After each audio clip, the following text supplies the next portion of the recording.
اعترافات شيعية.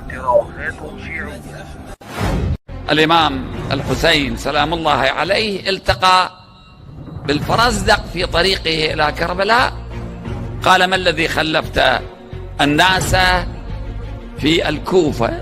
قال: أبا عبد الله، قلوبهم معك وسيوفهم عليك. أهل الكوفة الذين قتلوا الحسين سلام الله عليه، هذا هو حال أهل الكوفة، هذا هو حال أهل العراق، هذا هو حالنا، هؤلاء هم آباؤنا وأجدادنا. ترى هذول اللي اشتركوا في قتل الحسين إما كلهم أو بال190-80 منهم كانوا يصلون خلف أمير المؤمنين. الجريمة الأولى أنهم دعوا لكي يكون إماما عليهم ومخلصهم، ثم عدوا عليه فقتلوه. جاء الحسين عليه السلام وخطب خطبة فيهم قوية مهاجما إياهم، قال: تبا لكم أيتها الجماعة، وترح أحين استصرختمونا والهين، فأصرخناكم موجفين، عدوتم علينا تريدون قتلنا. الله ما راح يعيد علينا قضية الحسين مرة ثانية، ونصير أهل الكوفة وندعو إمامنا ونقلب عليه.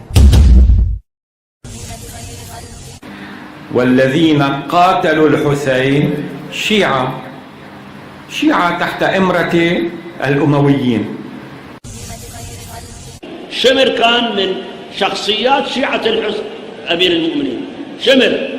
شمر قتل الحسين، كان يصلي وراء أمير المؤمنين، يسمع خطاباته ومواعظه. نعم،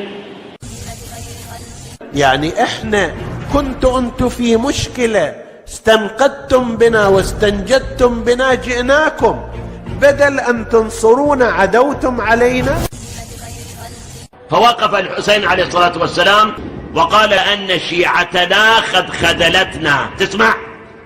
شيعتنا، مو شيعة عثمان، شيعتنا خذلونا. قالوا له: تعال، ليس لنا إمام، لقد اخضر الجناب وأينعت الثمار، فأقدم، فإنما تقدم لك على جند مجندة. ثم جاءوا إلى هنا وحاصروه وقاتلوه. هذه واحدة من الجرائم الكبرى. أنهم قد ارتكبوا جريمة كبيرة في خذلان آل بيت الرسول، في نصرة آل بيت رسول الله. نعم. يعني خذلوا آل بيت رسول الله. تخلوا عنهم. هم الذين دعوا الإمام الحسين ليأتي إليهم، والإمام الحسين حينما جاء لم ينصرونه، لم ينصرون سفيره. نعم. وهو مسلم بن عقيل. نعم. عليه الصلاة والسلام.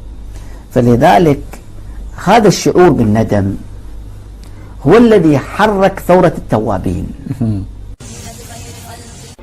ويحكم أهؤلاء تعضدون بني أمية وعنا تتخلفون؟ أجل والله غدر فيكم قديم، وشجت عليه أصولكم وتآزرت فروعكم، فكنتم أخبث ثمر. كيف نخلص من هذا العار؟